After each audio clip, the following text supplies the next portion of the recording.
Bueno, una buena forma es pensar lo que ha ocurrido con el software en los últimos años, en los últimos 20 años. Si nos fijamos, al final, en estos últimos años, cada empresa se ha convertido también en una empresa de software. El software empezó como algo secundario y al final se ha convertido en algo fundamental para ser competitivo en cualquier industria. Con lo cual, no solo tienes que ser bueno como empresa en tu dominio, sino también en el software. Bueno, pues resulta que la inteligencia artificial está redefiniendo el software. Es una nueva forma de crear software. En lugar de tener que programarlo manualmente, la máquina puede aprender de los datos, que conlleva un impacto brutal en las capacidades y en la forma de desarrollo de ese software. Con lo cual podemos ver que si en los últimos años cada empresa se ha convertido en una empresa de software, en los siguientes años cada empresa se va a convertir en una empresa de inteligencia artificial. En mi opinión, yo creo que hay dos hitos realmente que van a tener un impacto brutal en el futuro de la inteligencia artificial. El primero tiene que ver mucho con las capacidades de la inteligencia artificial. Estamos viendo cómo a día de hoy la inteligencia artificial está muy enfocada a hacernos más productivos. Es decir, nos ayudan, por ejemplo, a ahorrar tiempo en tareas repetitivas o a entender lo que hablamos para ser más productivos cuando hablamos con la máquina, cuando introducimos datos en una máquina. Pero en el futuro vamos a ver un gran hito que será la conversión de esa capacidad de la inteligencia artificial, de pasar de, en lugar de hacernos más productivos, a hacernos más inteligentes. Es esa línea que tendremos donde la inteligencia artificial podrá corrazonar con nosotros, permitiéndonos en cierto sentido aumentar nuestro ingenio como seres humanos. Para mí ese es un hito fundamental, pero el segundo, que es igual de importante, es el democratizar esas capacidades de la inteligencia artificial. No solo estas capacidades de corrazonamiento para que lleguen a todos los individuos, pero también permitir a que cualquier empresa, no solo grandes empresas, sino medianas y pequeñas, puedan acceder a estas capacidades de la inteligencia artificial. Y eso va a requerir un cambio de paradigma que ya estamos empezando a ver en la inteligencia artificial y que va a cambiar radicalmente la forma que tenemos de entender y de desarrollar inteligencia artificial.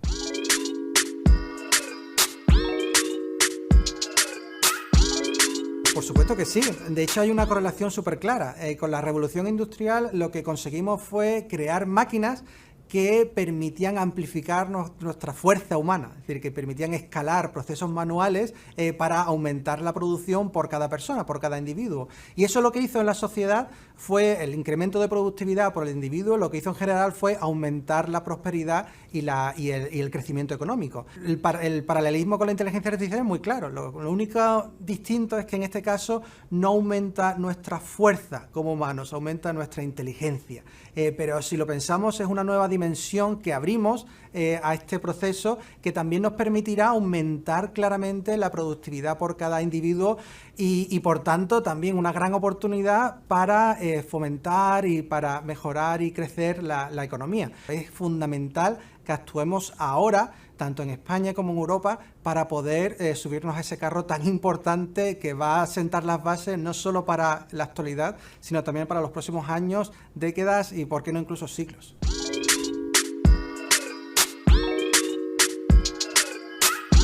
Yo más que decir que ha cambiado en una década, es que ha cambiado prácticamente 10 veces en una década, si no incluso más, ¿no? El ritmo de avances en la inteligencia artificial en la última década es continuo, yo diría que semanal, tanto en la base de la inteligencia artificial, la base teórica de la inteligencia artificial, como en las aplicaciones de la inteligencia artificial para la vida diaria. Yo creo que hubo un momento para mí clave en esta explosión de la inteligencia artificial que fue en el 2015, hace aproximadamente 6 años, donde empezamos a ver estos modelos de aprendizaje profundo que conseguían Deep Learning, que conseguían capacidades que eran imposibles hasta la fecha. Yo recuerdo un hito súper importante en ese año fue conseguir la paridad humana para el reconocimiento de imágenes, para la clasificación de objetos en una imagen, que aquello fue, en ese momento fue el estado del arte de la inteligencia artificial. Bueno, ese modelo, hace 6 años, tenía internamente, estaba construido con lo que entonces era algo increíblemente grande, que eran 60 millones de parámetros. Hace unas semanas en Microsoft anunciamos un modelo de 530 billones de parámetros, billones americanos, 530.000 millones de parámetros. Es decir, que en solo 6 años hemos multiplicado las capacidades de esos modelos que ya eran estado del arte hace solo 6 años por 10.000. O sea, imaginaos el crecimiento exponencial que estamos viendo en la carrera de la inteligencia artificial.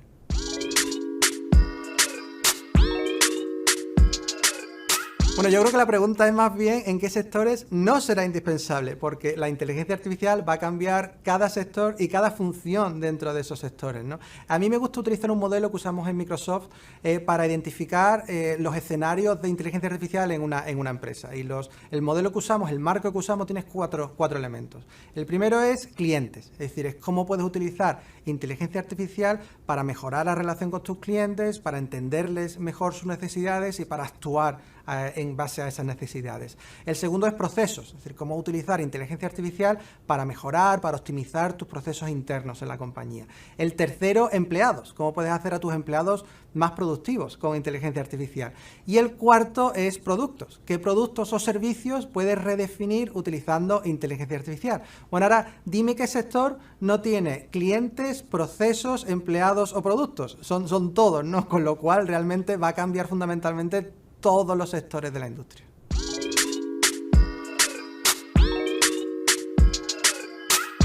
Sin lugar a dudas. Imagina el ejemplo de la revolución industrial. Imagina que hace 200 años eres un gobierno y puedes ver el futuro y sabes que va a ocurrir una revolución industrial. ¿Qué es lo que harías? Pues sin lugar a dudas que vas a intentar fomentar como sea, poner todos tus medios para que tu país no pierda el tren de esa revolución industrial. No puedes dejarlo completamente en manos de las empresas, ¿no? Sí iría más allá de ayudas. A mí me gusta más hablar de política completa para fomentar esa innovación. ¿Por qué? Porque en realidad lo que necesitas hacer es crear una plataforma de innovación que va mucho más allá de las inversiones directas, sino que también puede proveer a las empresas, al tejido industrial de tu país, a los individuos, a las empresas pequeñas, a las startups, de más recursos, como pueden ser computación, como pueden ser datos, como puede ser formación, además de esas ayudas directas que también puedes otorgar. Fundamental que los estados hagan eso.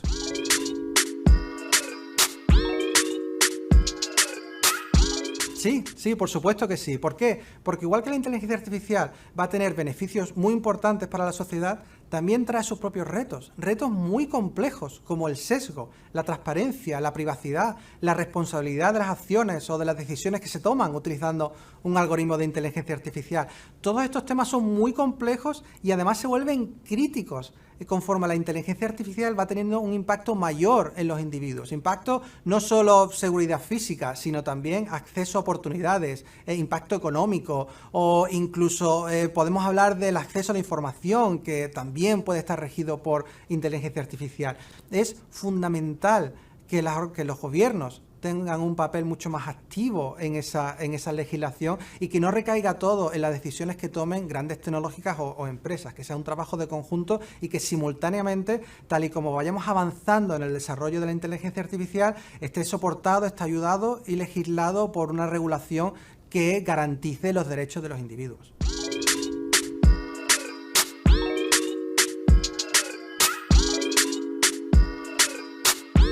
Bueno, yo creo que vamos en el camino adecuado. Sobre todo en los últimos años se han dado pasos de gigante en la dirección correcta, ¿verdad? Aunque todavía nos queda mucho camino por hacer. En dos dimensiones principales.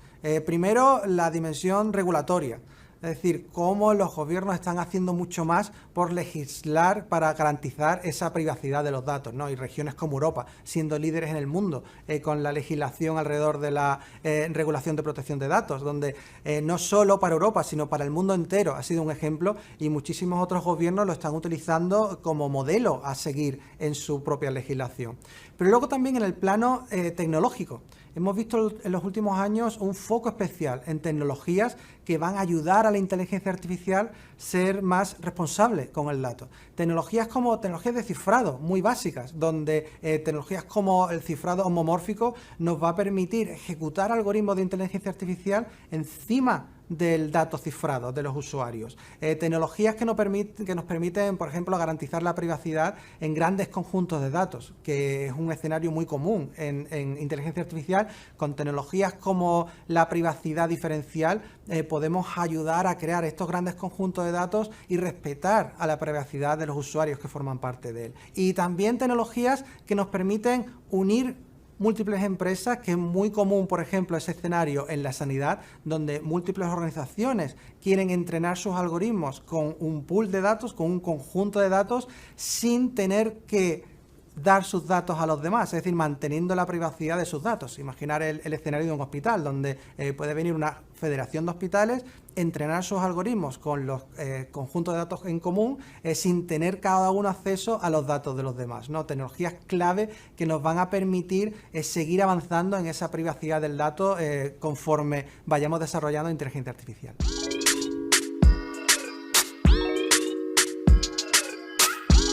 Bueno, mi experiencia en Estados Unidos ha sido en el sector privado, así que puedo hablar de ese sector. Y la verdad es que me llamó muchísimo la atención.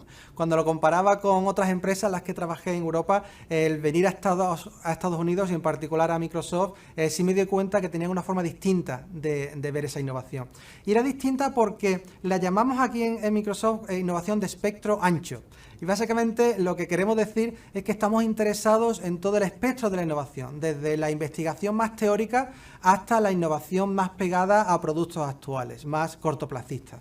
¿Y cómo hacemos eso? Pues tenemos departamentos como Microsoft Research, que está muy centrado en esa investigación teórica, la llamamos que está, digamos, promovida por la curiosidad, porque no damos guías a esos investigadores, les dejamos que en base a su curiosidad ataquen o afronten los temas que piensen que van a tener impacto. Pero luego también tenemos otras áreas donde sí establecemos los objetivos globales, donde pensamos que el negocio de Microsoft va a ir, donde hay tendencias tecnológicas que van a impactar al negocio de Microsoft, con lo cual hacemos como una guía para que se desarrolle la innovación en esas áreas. Y el aspecto fundamental para conseguir que esto funcione, yo creo que hay, cuando veo lo que hacemos en Microsoft, creo que hay dos como herramientas básicas que utilizamos. La primera es proveer esa plataforma de innovación que comentaba antes. Es decir, si puedes dar una plataforma donde toda la empresa pueda apoyarse para innovar en su propio dominio, lo que vas a fomentar es que cada departamento no tenga que reinventar la rueda para innovar. Y lo segundo es promover una cultura de innovación. Es estar seguro que estás incentivando la innovación, no solo en los departamentos más centrados en investigación, sino en toda tu empresa. Que cada empleado se sienta como incentivado para innovar en su propia área y que lo tenga muy fácil, lo más fácil posible, utilizando esta plataforma de innovación. Yo creo que el siguiente paso que también estamos viendo en Estados Unidos, que me llama también mucho la atención, es como este concepto de la plataforma de innovación, también estamos viendo cómo es fundamental abrirlo a terceros, tanto a otras empresas, a partners, como también a organizaciones públicas y privadas externas, ¿no? ¿Y por qué eso es importante? Primero, porque a día de hoy todos los problemas que estamos, y lo hemos vivido de hecho estos 2 últimos años, todos los grandes problemas son muy complejos e incluyen múltiples disciplinas. No es solo algo que lo pueda resolver desde el punto de vista tecnológico. Necesitas la colaboración entre la tecnología y el dominio del problema, ¿no? Incluso entre múltiples disciplinas. Con lo cual es fundamental incluir en tu innovación estos agentes externos que te puedan ayudar. Pero el segundo beneficio de hacer esto, de abrir tu plataforma, es que estás también permitiendo a la innovación que fluya en la sociedad. Estás habilitando a estas organizaciones, a estas comunidades a que innoven. Y eso en el futuro va a ser más importante que nunca, porque vivimos en un mundo que sí se está convirtiendo en más global que nunca, pero también nos estamos dando cuenta que es más local que nunca. La innovación a nivel, le llamamos innovación en el edge, innovación en los extremos, ¿verdad? Porque es fundamental que a nivel local también se esté promoviendo la innovación para atacar estos problemas que estamos afrontando en la actualidad.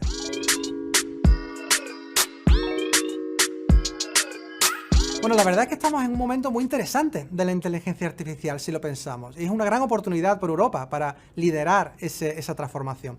¿Por qué? Porque estamos viendo que la inteligencia artificial está pasando de ser usada en algunos escenarios y en algunas empresas a tener que ser usada en todos los escenarios para todas las empresas en cualquier sector.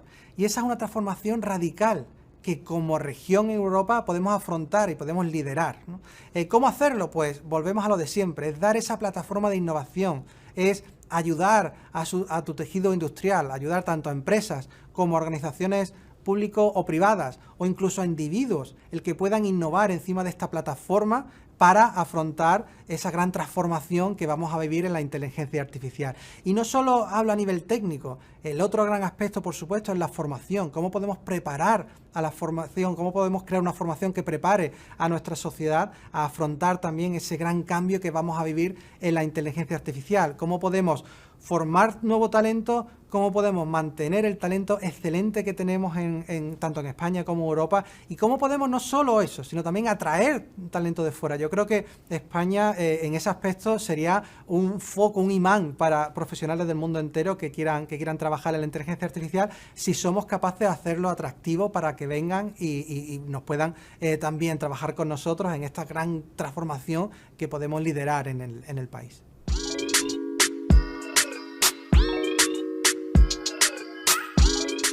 No, en absoluto. De hecho, yo soy muy optimista en la regulación. Yo creo que la regulación puede ayudar muchísimo. ¿Por qué? Porque el éxito de la inteligencia artificial no solo depende de la oferta, no solo depende de cómo las empresas sean capaces de proveer esos servicios, también depende de la demanda, también depende de que la sociedad adopte la inteligencia artificial. Y para que eso ocurra tiene que haber confianza. La sociedad debe poder confiar en la inteligencia artificial. Y ahí la regulación puede hacer muchísimo. La regulación puede ayudar muchísimo a que haya esa demanda de la sociedad en adoptar servicios de inteligencia artificial. Con lo cual no lo veo un freno, al revés. Lo veo una gran oportunidad para diferenciarnos. Si es cierto, está claro que también hay que balancearlo muy bien. Tiene que ser una regulación que no ponga trabas, que no ponga frenos a la innovación, que sea ágil, que no cargue de procesos a las empresas, pero que pueda balancear a la vez que se haga de una forma responsable.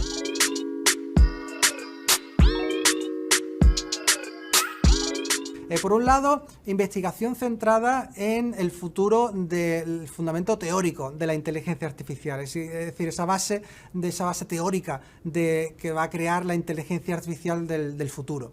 Y ahí una de las áreas más interesantes es el área de desarrollo de modelos de inteligencia artificial masivos, es decir, con cientos de billones de parámetros. Estamos desarrollando estos modelos masivos que entrenamos en superordenadores de inteligencia artificial en la nube, y que no solo son más potentes o son más precisos, sino que también estamos aprendiendo cómo estos modelos son más genéricos, es decir, que se pueden entrenar una vez y aplicar en distintos escenarios, como en distintos dominios, en distintas tareas e incluso en distintas modalidades, como el audio, el vídeo o el texto, ¿no? Es decir, son modelos que van a permitir una nueva forma de desarrollar inteligencia artificial, para que en lugar de tener que desarrollarla desde cero en las empresas, puedas reutilizar estos modelos masivos y utilizarlos directamente en tu dominio o en tu tarea en específico, ¿no? Área súper interesante.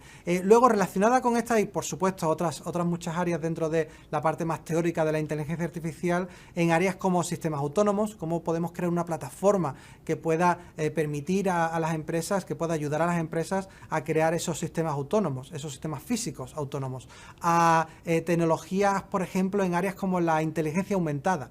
Cómo podemos hacer que la inteligencia artificial pueda corrazonar con seres humanos, pueda aumentar nuestros conocimientos y nuestras capacidades, ¿no? Y luego, por supuesto, aunque siempre hablamos de la parte más espectacular de esa innovación, es muy importante que también recordemos la parte de responsabilidad. También tenemos que innovar en tecnologías que permitan desarrollar inteligencia artificial de una forma responsable. Tecnologías en privacidad, como alguna que comenté antes, pero también tecnologías que permitan aportar transparencia, que nos permitan abrir el modelo, abrir esos modelos de inteligencia artificial e entender cómo está tomando decisiones, por ejemplo, ¿no? Ese sería un gran área.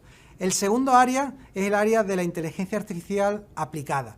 Y ese es todavía más interesante, porque al fin y al cabo lo que estamos viendo es que todos los sectores se pueden redefinir con inteligencia artificial, con lo cual también es muy importante colaboraciones que hacemos con esos sectores y con nuestros partners en esos sectores para aplicar inteligencia artificial de forma real en esas industrias, ¿no? Y ahí, todas, como hemos estado viendo, cualquier industria va a ser redefinida con inteligencia artificial, pero yo creo que una de las más bonitas y prometedoras es la medicina, ¿verdad? Y que va, de nuevo, en ese espectro completo que va desde permitir con esa inteligencia aumentada a los investigadores el desarrollar tratamientos y medicamentos del futuro, pero también el ayudar a los profesionales médicos para poder mejorar su productividad y su eficiencia en el diagnóstico o en el tratamiento de enfermedades. Son conceptos que van a ser algo natural en el futuro y que van a tener todos que ver con aplicar la inteligencia artificial a un dominio en particular.